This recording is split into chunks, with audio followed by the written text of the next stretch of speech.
Very good morning to all of you. आज हम class ninth के साइंस सब्जेक्ट में से फिजिक्स पोर्शन से एक नया चैप्टर स्टार्ट करने जा रहे हैं और हमारा चैप्टर है gravitation. Okay, let's start. In the chapter of force and motion you have come across several such examples where an object moves towards the surface of earth. हमने फोर्स एंड मोशन चैप्टर में पढ़ा है, जिसमें क्या होता है, कई ऐसे हमने कई एग्जांपल्स देखे हैं जो क्या करते हैं, अर्थ के साइड मूव होता है, surface of earth towards the surface of earth वो मूव करता है। Like when stone of is thrown upwards away from the surface of earth it comes back to the earth surface. जब हम एक कोई stone को ऊपर फेंकते हैं तो वो क्या करता है, कुछ टाइम बाद वापस अर्थ में आ जाता है, कम बैक हो जाता है उसका। Drops of rains, dry leaves, dust particles, everything falls back on the surface of earth. Have you ever thought why does every object fall on the earth? क्या आप सोचें कि कोई भी ऑब्जेक्ट जो ऊपर हम अगर फेंक देते हैं तो वो नीचे क्यों गिर जाता है, सरफेस ऑफ अर्थ पर क्यों वापस आ जाता है? Let's understand. You learned in earlier classes that several Earth-like planets in solar system revolve around the sun, and like moon, satellites revolve around the planets. हमने पहले क्लासेस में पढ़ा भी है, जो क्या करता है, सोलर सिस्टम में जितने भी प्लेनेट्स हैं, ठीक है, लाइक अर्थ हो गया, और क्या हो गया, जैसे अर्थ हो गया, यूरेनस हो गया, ये सारे क्या करते हैं, सन के अराउंड रिवॉल्व करते हैं, रोटेट होते हैं। और मून जैसे कई सैटेलाइट्स क्या करते हैं, उस प्लेनेट लाइक अर्थ के अराउंड रोटेट होते हैं। ठीक है, ये हमने पिछले क्लासेस में पढ़ा है। In such a situation why does earth not fall on the sun और moon does not fall on the earth? इन सब फिनोमिना में अर्थ के ऊपर क्यों मून नहीं गिरता, या हम ऐसा कर सकते हैं कि सन के ऊपर क्यों अर्थ नहीं गिरता। तो आज उसको हम समझते हैं। तो हमारा फर्स्ट एक्टिविटी है activity one. Take a wooden block with a thread, hold the free, अच्छा sorry, tie a wooden block with a thread, hold the free end of the thread with your hand while you drop down the other hand which is tied to the block. What happen? हम क्या करते हैं, एक thread जिसमें stone को हम बांध देते हैं, या वुडन एक लकड़ी को बांध देते हैं, वुड को, और उसको हम क्या करते हैं, उसका एक एंड को हम अपने फिंगर से पकड़ लेते हैं और दूसरे में वुड बंधा रहता है। हम उसको क्या करते हैं, घुमाते हैं, तो क्या होता है, now slowly move the block in a circular motion as shown in figure this. इस फिगर में हम देख रहे हैं कि अगर हम थ्रेड से बंधा हुआ किसी स्टोन को हमारे फिंगर के थ्रू घुमाते हैं, रोटेट करते हैं, तो वो कैसा मूव होता है, सर्कुलर मोशन में। ठीक है, कैसा मूव हो रहा है, यहाँ पे आप देखिए सर्कुलर मोशन में मूव कर रहा है। ठीक है, कौन मूव कर रहा है, ये स्टोन या वुड। डू यू फील, अच्छा, move it faster and see what happens. हम उसको जोर से घुमाते हैं और हम फील करते हैं कि क्या होता है। Do you feel more pull on your finger? क्या हम ऐसा फील करते हैं कि वो जो स्टोन है, वो जो वुड है, वो जो थ्रेड है, उसके कारण से हमारा फिंगर पर ज्यादा प्रेशर आ रहा है, ज्यादा पुल कर रहा है हमारा फिंगर। ठीक है, if you drop the thread while moving the block fastly, और if the thread breaks off, to which direction does not block go? Does the block keep moving in a circular path even after the thread breaks off? क्या अगर वो thread बीच से टूट गया या break हो गया या हम उसको छोड़ देते हैं तब भी वो सर्कुलर मोशन में मूव करता है? Have you thought about the direction of motion of the block? क्या वैसे अगर हम छोड़ देते हैं तब भी वो रोटेट होता है क्या सर्कुलर मोशन में? क्या उसकी डायरेक्शन पहले जैसा ही रहती है? डिस्कस अमॉन्गस्ट योरसेल्फ, हम उसको डिस्कस करते हैं experimentally, carefully, and find out what happens if we gradually reduce the speed of motion of the block. Okay, तो उन ये जो सारा प्रोसेस है, इन सब के पीछे का मेन एक कॉन्सेप्ट है, that is gravitation. Now our topic is concept of gravitation. Let's understand. In the above activity you saw that a thread holds the block moving in a circular path even when it moves in very high speed. In the above activity, you saw that a thread holds on a block moving in a circular path. हमने ऊपर वाले activity में देखा है अगर thread कैसा move करता है, सर्कुलर पाथ में मूव करता है. Even when it moves at very high speed, अगर हम उसको स्पीड वेरी हाई स्पीड से रोटेट करें तब भी वो कैसा मूव करता है, सर्कुलर पाथ में, सर्कुलर फॉर्म में वो मूव करता है, गोल गोल घूमता है. But there is no such strong thread between the earth and the moon which keeps it the moon connected. ये तो हो गया, हम देख रहे हैं इस वाले फिगर में, यहाँ पे जो है फिंगर और वुड के बीच एक थ्रेड है, कनेक्शन है, ठीक है, इसलिए वो सर्कुलर पाथ में रोटेट होता है. बट मून और अर्थ के बीच तो कोई कनेक्शन नहीं है, ना कोई थ्रेड है, तो वो कैसे मूव करता है, ठीक है. Then what is the force which causes the moon to revolve around the earth continuously. तो वो जो फोर्स है वो कौन सा फोर्स है जिसमें मून अर्थ के अराउंड कंटिन्यूअसली रोटेट होता है या रिवॉल्व होता है. For a long time people thought that attracting the moon and the other object is a characteristic property of earth and that's why the moon and all other stars revolve around the earth. पहले कई जमाने से, कई पहले time से people क्या सोचते थे, the attracting of the moon or that the attracting the moon and the other object is a characteristic property of earth. ये जो अट्रैक्शन है किसी भी ऑब्जेक्ट का या मून का, वो क्या चीज है, कैरेक्टरिस्टिक प्रॉपर्टी ऑफ अर्थ है, अर्थ का एक प्रॉपर्टी है. And that's why the moon and all other stars revolve around the अर्थ. और इसी कैरेक्टरिस्टिक प्रॉपर्टी के रीजन से या इसी कैरेक्टरिस्टिक प्रॉपर्टी ऑफ अर्थ के कारण से मून या कई सैटेलाइट्स क्या करते हैं, अर्थ के अराउंड रोटेट होते हैं, रिवॉल्व होते हैं. But this believe did not agree with various observation of solar systems. बट ये जो पीपल का थॉट है ये एग्री नहीं है भाई. ऑब्जर्वेशन से जो कैलकुलेशन हुआ उसके हिसाब से, ऑब्जर्वेशन करने के बाद जो रिजल्ट मिला हमको, उसमें ये क्या हो गया, फेल हो गया, या वो एग्री नहीं हुआ वो concept. It also did not coincide with the Copernicus theory of sun-centric solar system or with Kepler's law, which were based on several observation of solar system. ये जो पीपल का थॉट है वो केपलर्स लॉ या Copernicus theory of sun centric solar system, ये आप higher classes में पढ़ोगे. उनका जो ऑब्जर्वेशन है उनके ऑब्जर्वेशन के रिजल्ट से भी ये मैच नहीं किया.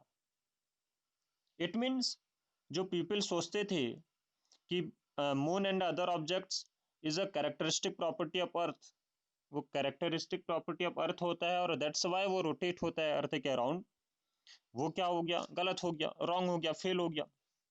तो ये जो साइंटिस्ट थे दोनों, कॉपरनिकस और केपलर, तो उनके according to them, if sun is at the center and the planets are revolving around it just like moon revolves around the earth, then we must believe that the way earth attracts moon, sun must also attract earth towards it. जैसे earth attract करता है moon को, वैसे सन भी क्या करेगा, अर्थ को attract करेगा. Okay. In this regard, Sir Isaac Newton studied various works of their scientists and made several observations to conclude that the force of attraction does not only exist between the earth, moon and the sun. एक scientist थे sir Isaac Newton, जिन्होंने E equal to MC square का discover किया, एक formula दिया हमको. उनके according उन्होंने ये बताया कि उनके जो ऑब्जर्वेशन हुआ, उन्होंने ये बताया that the force of attraction does not only exist between the earth, moon and the sun.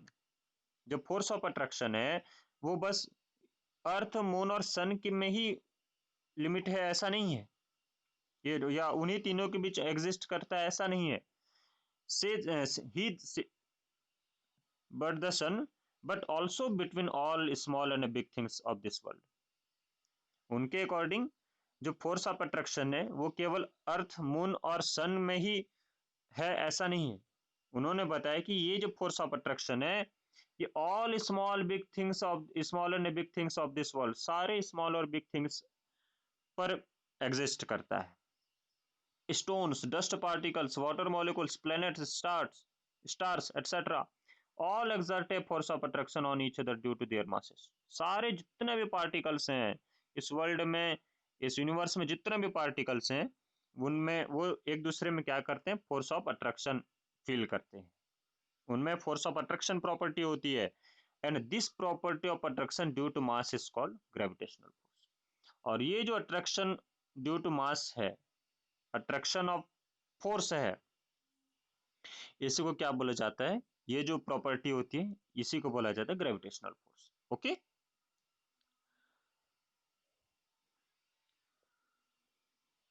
तो न्यूटन एक साइंटिस्ट थे। न्यूटन ने बताया, according to Newton, the force of attraction existing between any two bodies of the universe depends upon their masses and distance between them. इसको आपको note करना है। Newton ने यह बताया कि the force of attraction existing between any two bodies, जैसे ये दो बॉडीज हैं, हम देख रहे हैं फिगर में, ये एक बॉडी हो गया, ये एक बॉडी हो गया, दोनों के बीच क्या लग रहा है, द फोर्स ऑफ अट्रैक्शन, दोनों के बीच फोर्स लग रहा है, अट्रैक्शन फोर्स। तो उनका according the force of attraction existing between two bodies of the universe depends upon their masses. तो वो जो फोर्स लगेगा, ये दोनों ऑब्जेक्ट मीन्स ये वाला एक ऑब्जेक्ट, सपोज इसका मास m है, m1 है, हमने ले लिया m1, इसका मास m2 है, तो m1 m2 पर भी डिपेंड करेगा, depends upon their masses and distance between them. Distance कितना है इन दोनों के बीच, सपोज हमने मान लिया r है, ये जो r है दोनों ऑब्जेक्ट के बीच का डिस्टेंस इस पर भी डिपेंड करेगा। ठीक है,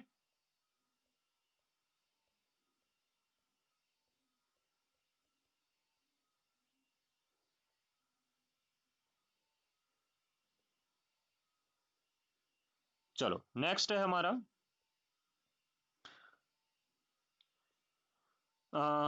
तो वो जो कॉन्सेप्ट है जो न्यूटन ने बताया, न्यूटन का स्टेटमेंट था, the force of attraction existing between any two bodies of the universe depends upon their masses and distance between them. इस कॉन्सेप्ट को हम एक्सप्रेशन के थ्रू समझने की कोशिश करते हैं, इक्वेशन के थ्रू। Let's understand as shown in figure 2। In this figure it means, इस फिगर में हम बात कर रहे हैं, as shown in figure 2 consider that two bodies A and B are placed at a distance R from each other. दो bodies हैं A और बी, जो कैसे हैं, ए और आर डिस्टेंस पे अपार्ट हुए हैं, दोनों के बीच का डिस्टेंस कितना है, आर।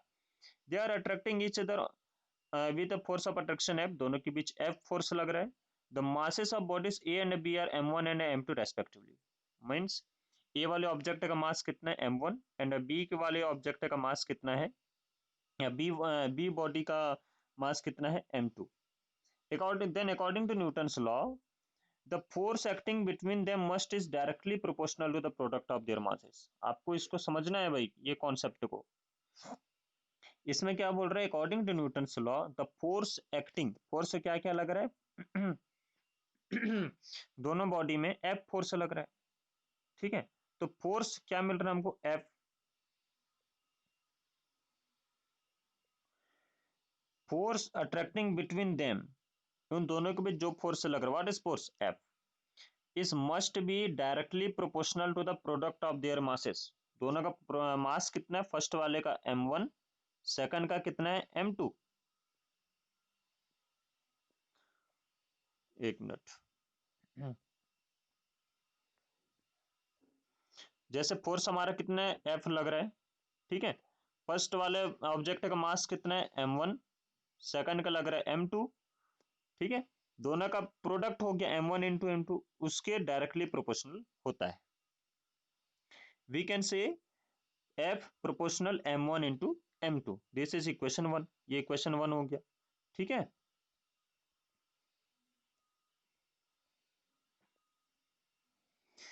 ऑल्सो, ये तो हो गया फर्स्ट स्टेटमेंट, कौन सा, according to Newton's force acting वाला।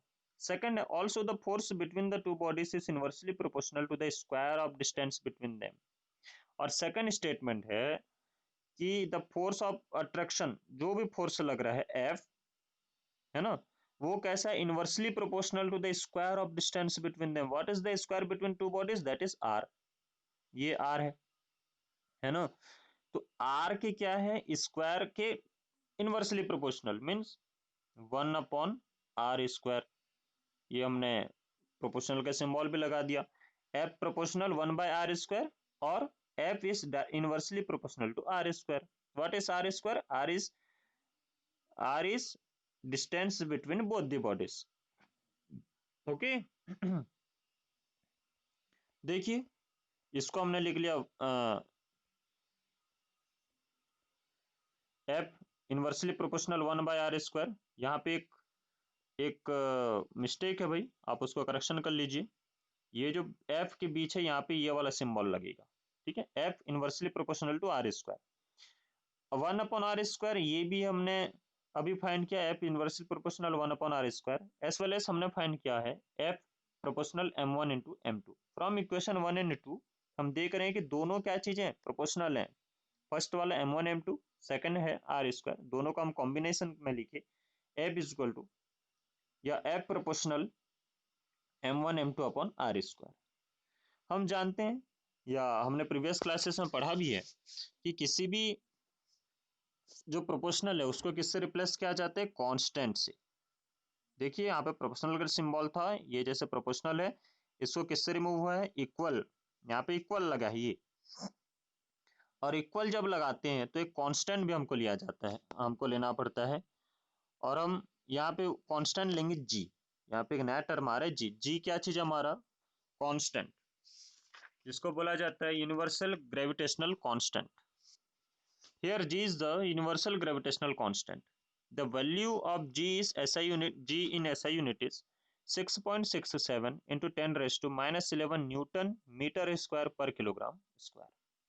ठीक है, ये तो हो गया व्हाट इज जी। जी क्या चीज था हमारा? Universal gravitational constant.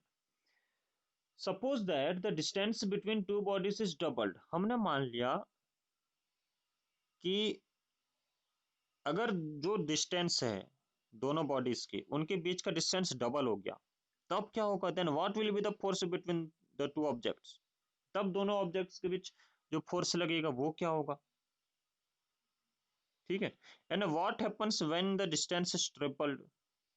और क्या होगा जब दोनों के बीच का डिस्टेंस ट्रिपल हो गया? we can see that the value of force decreases with the increase of in distance। हम देखेंगे अगर हमारी डिस्टेंस हम ज्यादा कर देते हैं तब क्या होगा? The force is decreases. कौन सा फोर्स है हमारा? Gravitational force. ग्रेविटेशनल फोर्स क्या होगा? डिक्रीज होता जाएगा with the increase of with increase in distance. अगर डिस्टेंस इंक्रीज हो रहा है इट मीन्स फोर्स क्या होगा? डिक्रीज होता जाएगा। अर्थ का और यहाँ जैसे ऑब्जेक्ट है, दो ऑब्जेक्ट, इन दोनों के बीच का डिस्टेंस अगर इंक्रीज हो रहा है, ज्यादा हो रहा है, तो इन दोनों के फोर्स भी क्या होंगे? कम होते जाएंगे। अपोजिट है दोनों। ओके, आई होप आपको आज हमने जितना भी पढ़ा वो समझ में आ गया होगा। नेक्स्ट टॉपिक हमारी ग्रेविटेशनल एक्सेलरेशन से रहेगी। Thank you class, thank you everyone.